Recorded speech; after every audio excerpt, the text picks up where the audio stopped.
Are you ready to start the second phase of your career journey? Do you feel like you are drowning in and overwhelmed with information about becoming an entrepreneur? Do you wish someone could just give you the step-by-step playbook and hold your hand through the whole process and save you time, money, and energy? Are you frustrated with your lack of progress and wish there was an easier way to grow an audience or scale your business? Maybe you already have a business, but you're stuck, not growing and not getting the clients you dreamed of.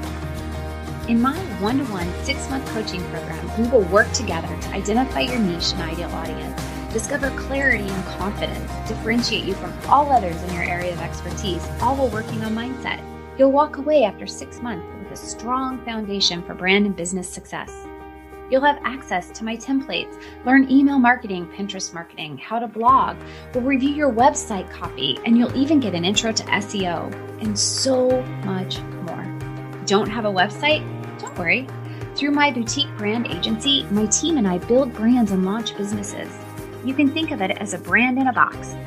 We do it all for you and with you. No need to get multiple estimates and work with people all over the place. It's one-stop shopping. After 6 months, you'll be able to launch or relaunch your business with confidence and be on the fast track for success. No more overwhelm, frustration, be gone. When you hire me as your business coach, you don't have to build a business alone. You don't have to fail your way forward. No longer do you have to overinvest and settle for minimal results. Let me help and guide you step by step, piece by piece, to create a long-term foundation for success and a thriving, profitable business. And let's have fun while we build it. To apply and connect to see if we're a good fit for each other, visit my website, therobingraham.com/brand and business coach. I look forward to learning more about your goals and dreams and helping you make them a reality. Hello, friends. Welcome to the Second Phase podcast. I'm your host, Robin Graham, a brand marketing strategist, personal branding and business coach, and a branding photographer. I am so excited you are here with me today to chat all about personal branding, personal development, and life overall in the second phase. What is the second phase? The second phase for me was a change in careers and learning how to navigate a new world and build a business from the ground up when I was afraid to put myself out into the world as an entrepreneur. Was I really even an entrepreneur? Did I know enough? Was I enough? Have you asked yourself those questions too? For some, the second phase is a significant lifestyle change, a traumatic loss, a move, an illness. It could be any number of things. No matter the definition of your second phase, we are here together to learn about creating a personal brand that stands out and makes an impact, and grow as our authentic selves and follow our callings, our passions, visions, and values. My goal is to help you build a strong foundation for a brand, business, and life success without the overwhelm and frustration of starting something new or changing directions. Through interviews with inspiring guests and solo episodes, I will help you navigate the world of entrepreneurship and all of the challenges that pop up along the journey. You'll find inspiration and guidance, be entertained and enlightened. So grab your cup of coffee or the dog's leash, and let's dive in to a new episode. Good morning, friends. I am so glad you're here with me for another episode of the Second Phase podcast. I have a really special guest with me today, and I think we're all going to learn a lot and probably learn how to save some time as well as maybe make some more money. So it's going to be a good episode with a great conversation. And I'm super excited to have the guest I have with me today because she has quite a story of transitioning from her first phase to her second phase, and doing so because she wanted to stop that mindset of the hustle culture as well as help empower other women. So I'm super excited to have this conversation. You guys are probably like, you're always excited, Robin. And I am, because I get to bring such amazing people to my audience, and it just fuels me. So anyway, without further ado about me and my excitement, I love it. Jennifer Spivak, welcome to the Second Phase podcast. Yes, thank you so much for having me, Robin. And people say that about me all the time too, that I'm like perpetually excited. So I'm super with you on that. Well, we're going to have an exciting conversation then. How exciting can we make Facebook ads? We're going to be so annoyingly excited about it. I can't believe it. Jennifer, will you please tell the listeners a little bit about you and your backstory? I alluded to it, but let's dive a little deeper. Yeah. Currently, I own an all-female Facebook and Instagram advertising agency. And the whole company is basically built from the ground up through the lens of everything about my previous company that didn't work that I wanted to be different. So it was actually now about 10 or 11 years ago. And I had started a digital agency with a business partner. It was a, small minority owner. I was the managing director of this firm, and we, really grew it from the two of us in like this teeny tiny office in Brooklyn, New York, where there literally was never a point in time where we weren't like touching at some point. Like that's how tiny the office was with the two of us in there. Like we were always like touching elbows, touching shoulders, like just like squished in this little space.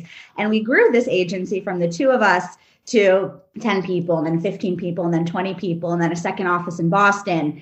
And, I was really young at the time. I was in my early 20s. And, what I was told is that like I was really lucky and I was really successful and I should be really happy and grateful about all of this stuff, in that I like had this, great job and we were growing something so big. But, over the years, I kind of like would have these repeated moments of looking around and feeling like this very much like, bro-y hustle culture was really becoming glorified. Getting up and being in the office earlier than everybody else was like the mark that you were doing really well and you were, somebody that was going to be praised at the company. And that didn't feel right to me. And I had this idea that, I could work less and make more and be just as successful, and that like pushing and grinding, like ultimately wasn't the thing that felt good and felt aligned for me. And it was so scary at the time to have spent all these years like building something with the promise that there was going to be this big reward at the end, and ultimately starting to think about leaving before that reward came. But it ultimately came down to the fact of like, I'm unhappy here. And if I stay, if I'm being a little bit dramatic here, I'm like selling my soul for money. And I just like had a moment where I can't do this anymore. And so at the end of 2014, I left that agency and I started building my now company from the ground up. Again, all through the lens of having the experience of what didn't work for me and really getting a chance to create something that was super aligned, that had, my mission and vision as a part of it. And, really, again, thinking from the ground up, like how can we build something that does make a lot of money and feels really good?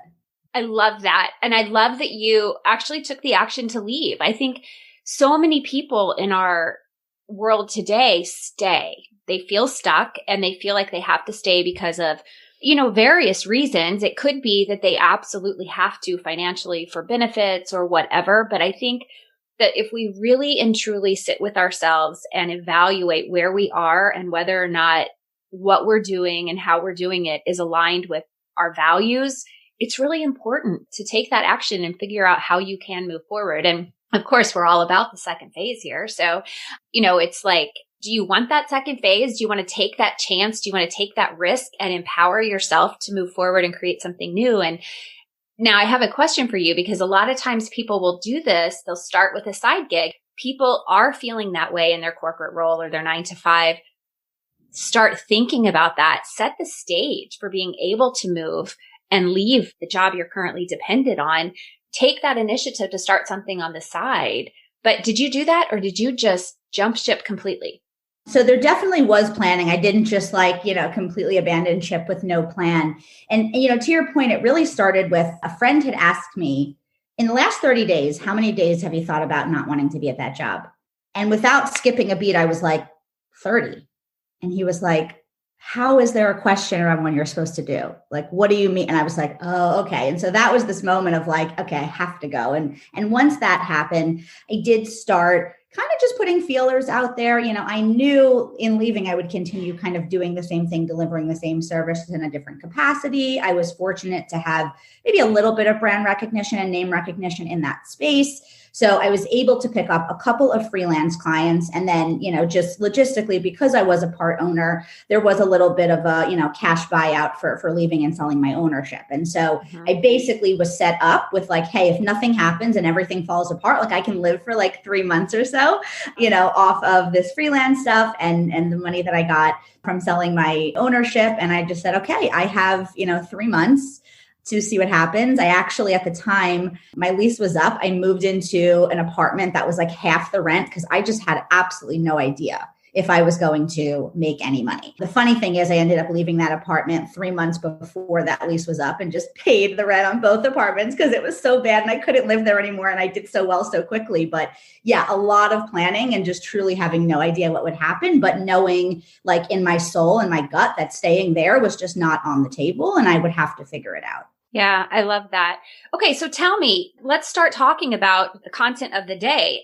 We're going to talk about Facebook and Instagram ads. Yes, we are. And let's start with, what is the difference between a Facebook ad and an Instagram ad? Very little, quite frankly. So on the back end, like where we're actually setting up the ads, they're one and the same. The platform for setting them up is identical. They are literally the same thing. When you are actually creating an ad, whether the ad is served, for example, in the Facebook news feed or in the Instagram feed, those are just different places or placements where those ads can be served. But the setup, the functionality, it's all the same. It's just deciding literally where you want it to show up. And then there are like sort of like minute, tiny little details in terms of how the ad itself renders, depending on which placement. But functionally, big picture, they're really kind of one and the same. And our approach and what we would advise, any client is rather than looking at them as different or trying to choose one versus the other, let the algorithm decide, because in many cases, the algorithm knows best. And so when you're setting up an ad, you have the ability to say,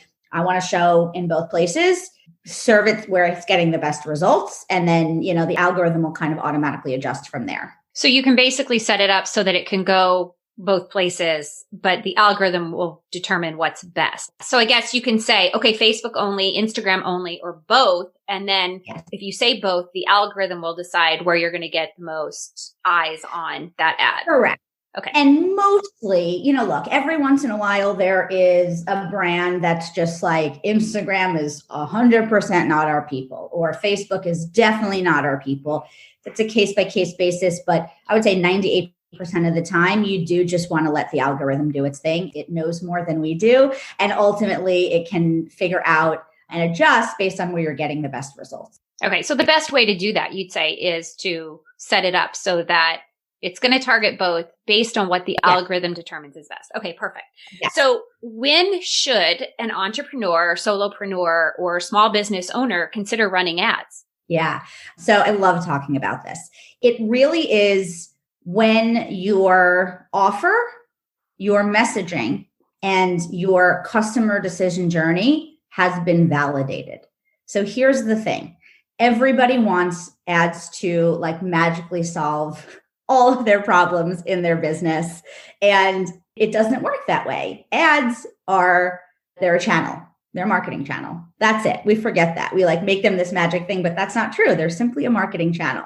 They're literally a way to just get more people into the thing that already exists. And so the thing that already exists, whether that's your funnel, whether that's, getting people to sign up for something, register for an event, book a call with you, that system needs to be maybe not perfect, but at least somewhat validated. Because again, all you're doing is getting more people and more eyeballs in front of the thing or the structure that ultimately is what carries the weight and sort of is the thing that ultimately decides if everything works. I do believe, and granted, it's case by case basis, but you're probably not ready for ads until you're doing at least, low six figures. And again, that is case by case. But for the most part, I think if you're not, cracking the 100K a year mark, there's an argument that your offer or your product hasn't been statistically significantly validated to the level at which you can say, hey, I know if I get 100 people into my world, into my system, I'm going to convert at least X. You want to know those numbers, you want to understand them, and you want to have something that's validated.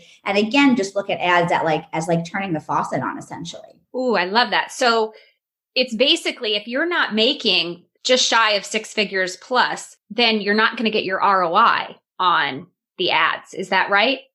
It's definitely a case by case basis. I think it's less about you're not going to get the ROI, and it's more about the journey's going to be longer. So just understand the expectations. We do every once in a while have clients that come to us like at level 0.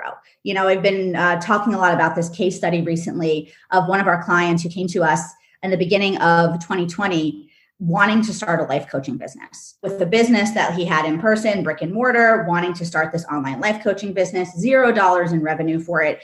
And, this company is now doing around $250,000 to $300,000 per month. And this is all from ads in about a year's time. But as like good and juicy and amazing as that can sound, like here's the truth behind the curtain that everyone needs to understand.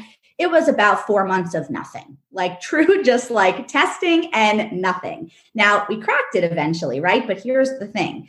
When you're coming in with a validated offer, messaging, and funnel, then the variable, the piece that's being tested is just the ads. And that's when any good ads agency or ads manager should be able to get you results. And again, this is like a ballpark, or at least start to see results within maybe 2 to 3 months at the longest, because the thing you're driving people into is already validated. So then it's just a matter of let's find the exact right copy, the exact right creative, and the exact right target audience. But when you're also testing the variables of how do I talk about my offer? What is my offer? Who exactly is my target audience? What's the right, messaging to get them to close? What's the right funnel? What's the right system? What's the right journey? You can see how it would just take longer to appropriately split test all of the different variables of all of those pieces to where everything locks in. Look, you can start ads whenever you want, but I think for most businesses, clearly they are return conscious, they are cash conscious. And so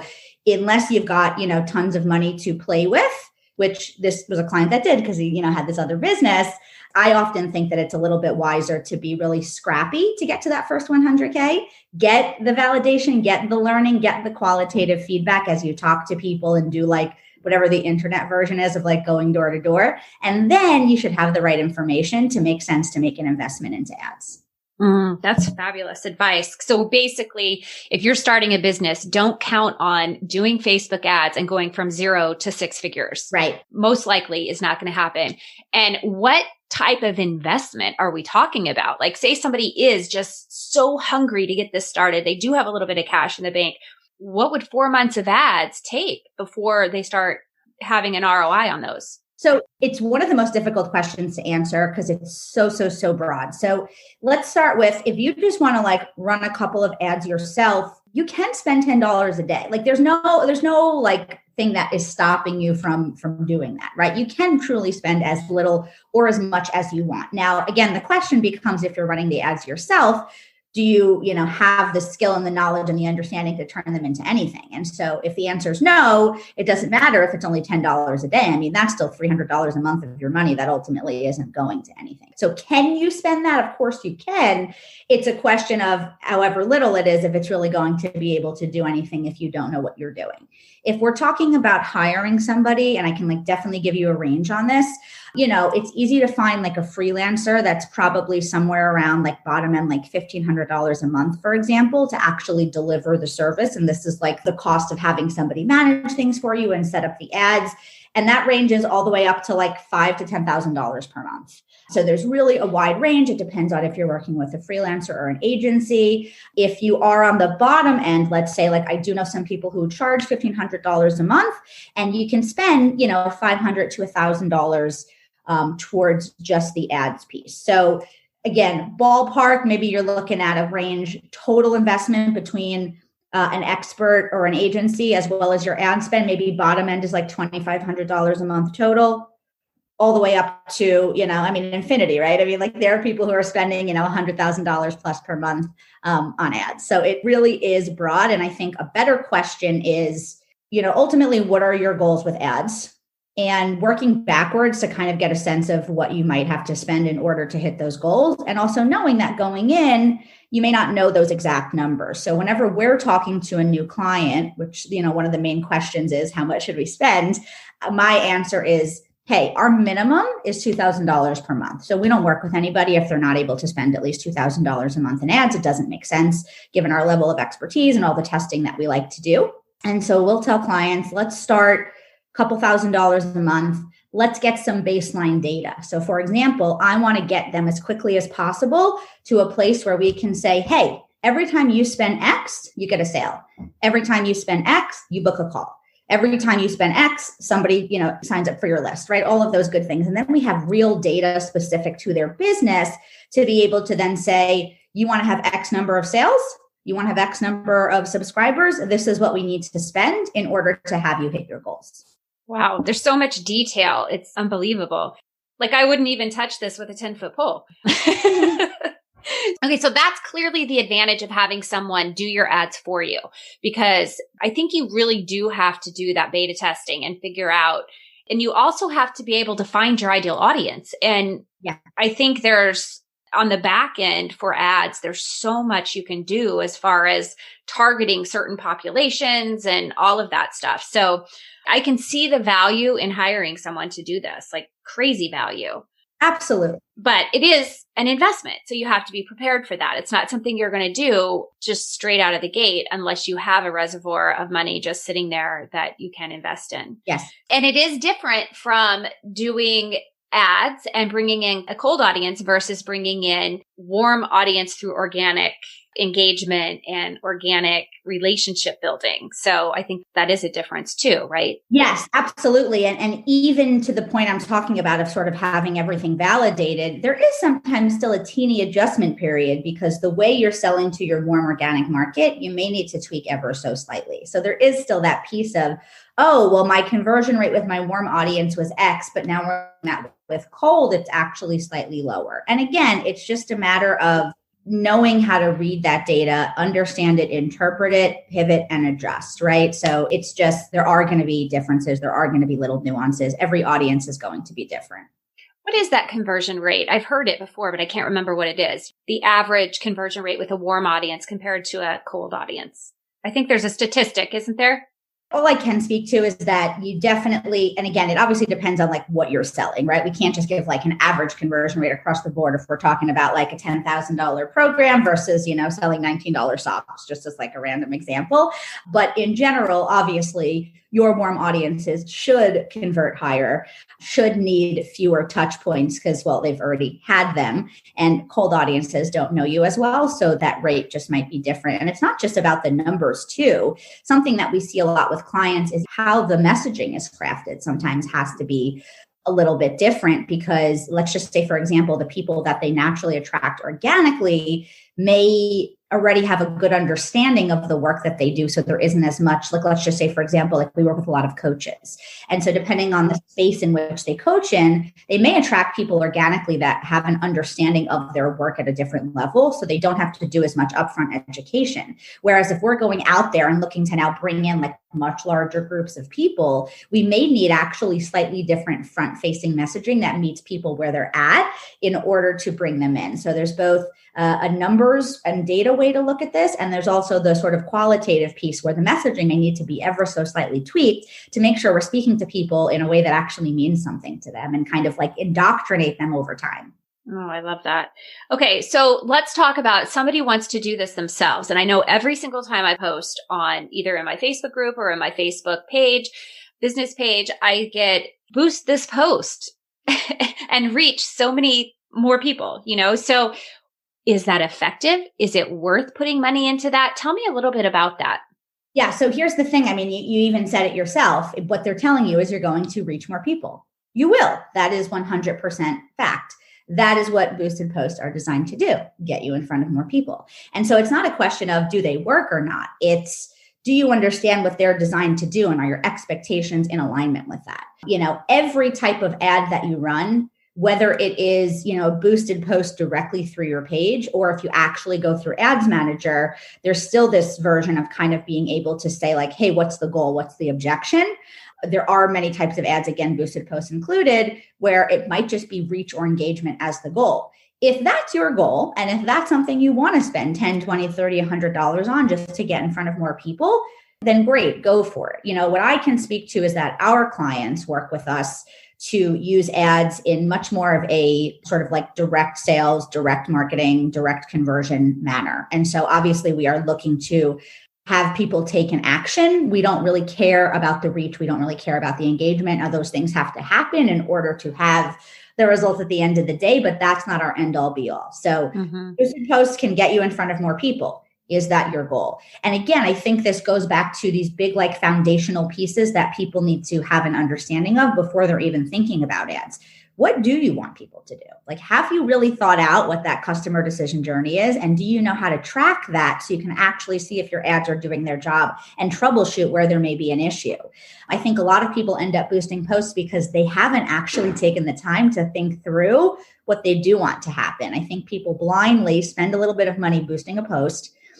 They don't generate any direct results from it because that's not really what a boosted post is designed to do, nor have they really thought out their ad strategy. And then they walk around feeling like, Facebook is bad, Zuckerberg is bad. They've completely given their power away. They've said they don't understand it, or Facebook took my money. And it's like, well, you kind of miss this like big, important foundational upfront piece that is, I think, the biggest difference maker, way more so than like a minute targeting detail, for example, that ultimately determines if you have success or failure. Mm-hmm. And of course, your call to action and whatever that post is going to determine that as well. Exactly. So I know there's the Facebook pixel, and I have that set up on my website and everything. And I know that's a way of tracking. Yes. Can you explain that just briefly for the listeners and whether or not they should or shouldn't have that pixel on their website? Yes. I mean, you absolutely, without a doubt, even if you're not advertising today, you should 100% have a pixel on your website because it's collecting data constantly. And so if at any point in time you do decide to advertise, you're like ahead of the game, so to speak, because you're already collecting data from the people who are visiting your website, and your pixel is like intelligent, so to speak, right? It's been like kind of learning in the background while you've just been, sending people to your website from whatever source you're sending them to. Really plain and simple, the pixel has two main functionalities. One is it allows you to do retargeting. So this is like, a standard thing that we do for all clients and that I do for my own business. Anybody that has visited any of your website pages may not immediately take the action you want them to take. Users need multiple touch points. That's just like, marketing 101 thing.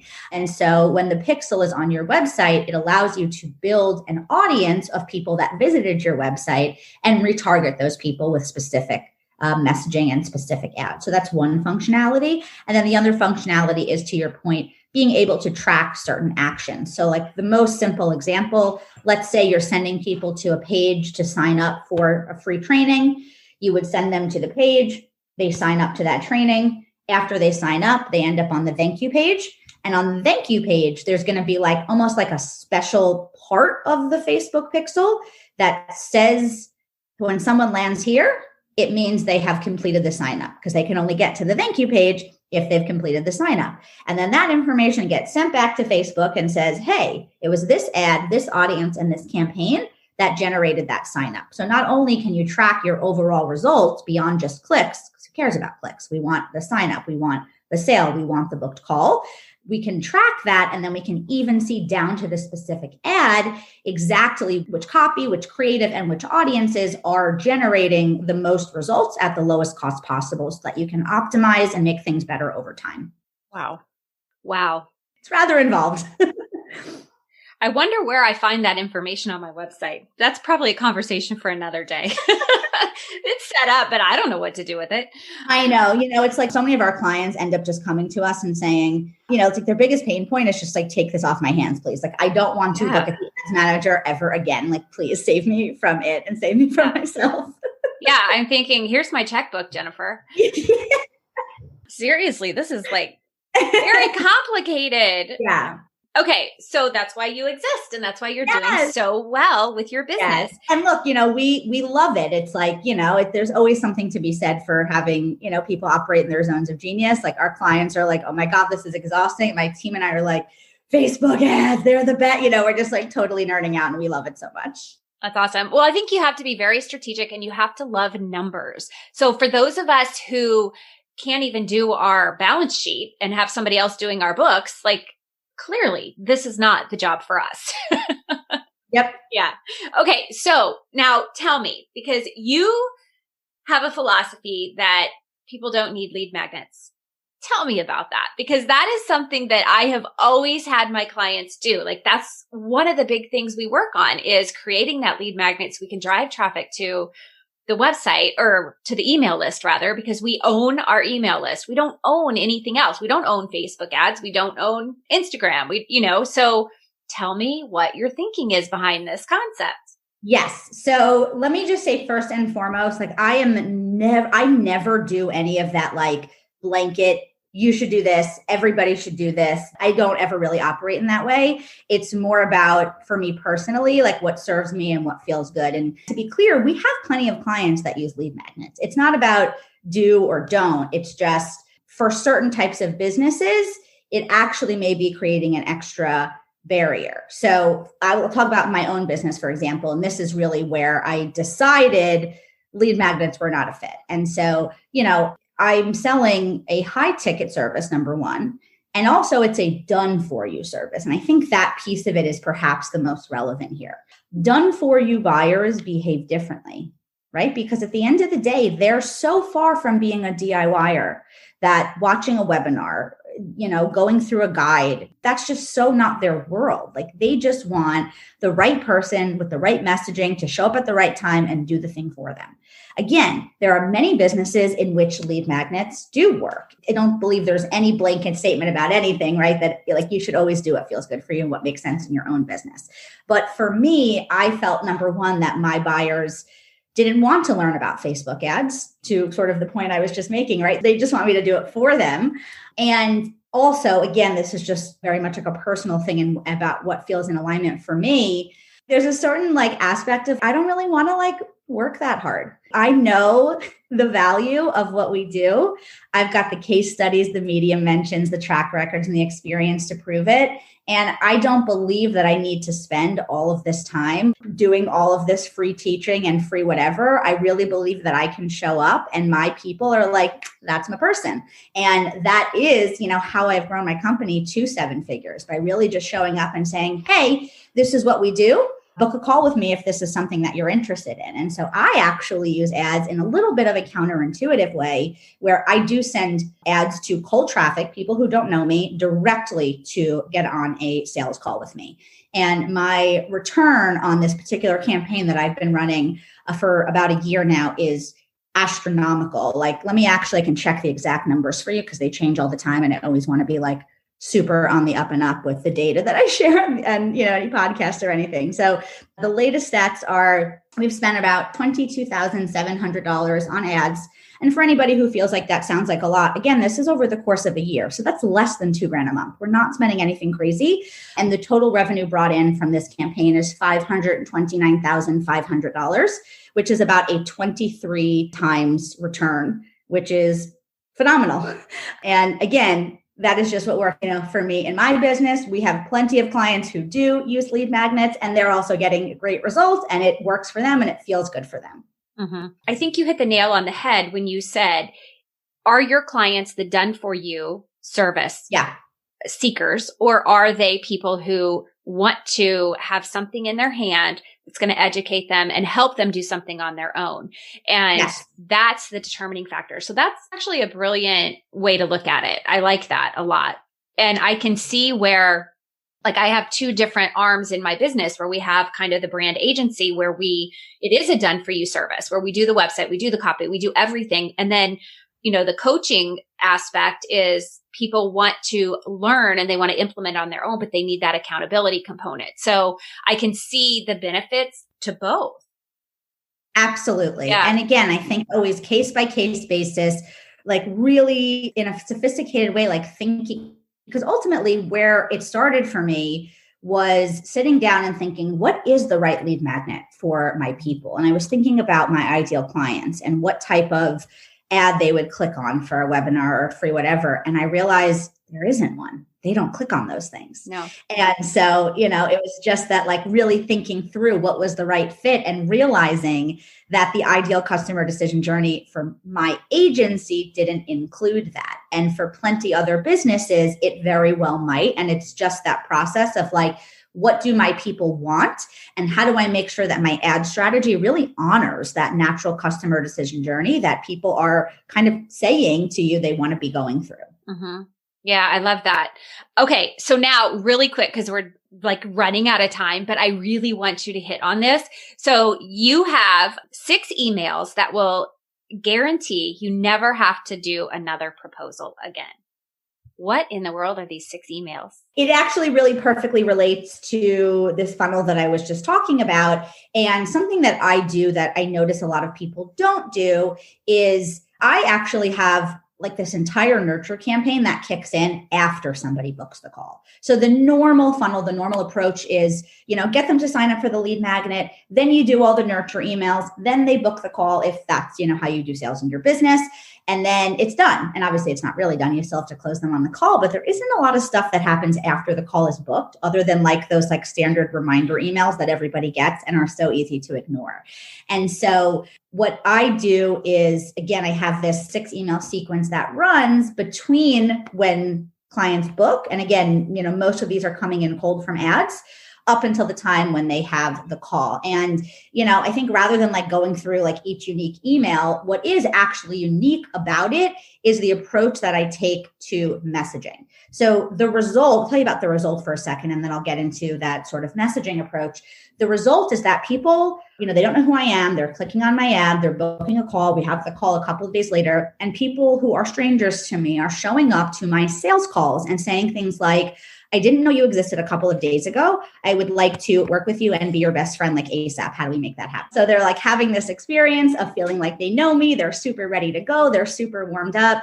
And ultimately, it's because both throughout my funnel, my ads, and then especially this 6-part email sequence, my messaging is less about talking about my audience's pain points and, all of these case studies that I have, because that's what every other agency does, and if all you're doing, right, like we're taught that like, that's like the smart way to do messaging, right? Talk about your credibility, talk about the audience's pain points, but then every other person that does what we do is also kind of saying the same thing. And so that actually doesn't really allow you to differentiate yourself.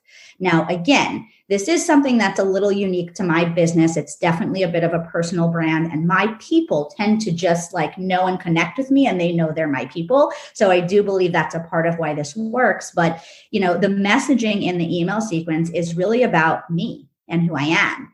And, the mission behind my company and why I do what I do, and like weird, quirky things about like my cats, for example. Like truly, there's like literal mention of my cats in like a lot of aspects of my marketing. And, really what it comes down to is creating true, authentic connection in a way that actually makes competition irrelevant. So that's why I don't need to do custom proposals or a lot of follow-up. People are not coming on my sales calls shopping around for different agencies. People are coming on my sales calls and they've picked Jennifer. It actually almost doesn't even matter what I'm selling anymore. They want it. They want to like be in my energy and be in my container. They want to have a relationship with me. And so I think that, doing emails in that way and doing messaging in that way is ultimately what creates that. And it allows my sales calls to just be like connecting with another human being, which is, again, what feels really good to me. I don't like hard sales. I don't like the pushiness. And so it lets me just be like, hey, this is who we are. Take it or leave it. And like all good if leaving it is what feels great for you. So yeah, that's the approach that I take to emails.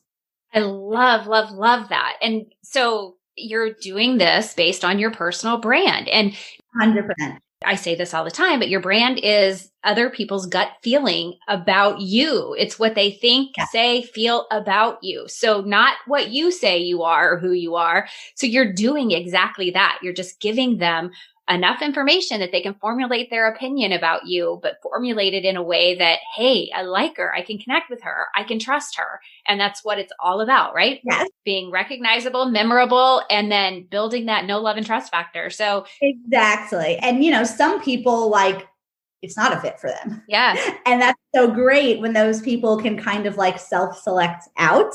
And, I'm knowing showing up on a sales call that a person really, truly has a sense of like who I am, who the people that work in my agency are, what we stand for. And we're just like immediately already aligned. It saves so much time and energy of like trying to get somebody to like, believe in us or think we're great when like, again, I don't really want to work that hard, Yeah, I love it. I love it. And I love that you stay true to that. I mean, that's one of your values, and you stay aligned to that versus sacrificing time and energy and emotions to work in a way you don't want to work. So yeah, That's fantastic. A great lesson for everybody out there listening. So Jennifer, thank you so much for being here today. Will you please share with the listeners how they can connect with you, learn more about you, maybe even hire you? Yeah. So unsurprisingly to probably nobody, the place to hang out the most is Facebook. So definitely love to connect with people over there. I'm Jennifer Spivak on Facebook. And then our website is jenniferspivak.com. Awesome. Thank you, Jennifer. Thank you so much, Robin. And that's a wrap, friends. Thank you so much for listening today. I am so grateful to have you here with me. If you enjoyed the episode and found the information helpful, will you please take a moment to subscribe and leave a rating and review? That would mean the world to me. Ratings and reviews are what give life to podcasts and help others find us. And it truly warms my heart to read them. If you know someone who could use the information shared today, please share the episode with them too. Before you go, have we connected on Instagram yet? Find me at The Robin Graham. I'd love to connect with my listeners and learn more about you too. So take a screenshot of this episode and tag me in your stories so that I can find you and know that you've listened. You can also find me on Clubhouse, Facebook, and LinkedIn as The Robin Graham. Lastly, if you'd like more information on personal branding and brand marketing strategies and to be part of a community of like-minded people, join the Female Entrepreneur Insider Facebook group. We are live every week with incredible trainings to help you build a solid foundation for your brand and business. Until next time, remember to smile.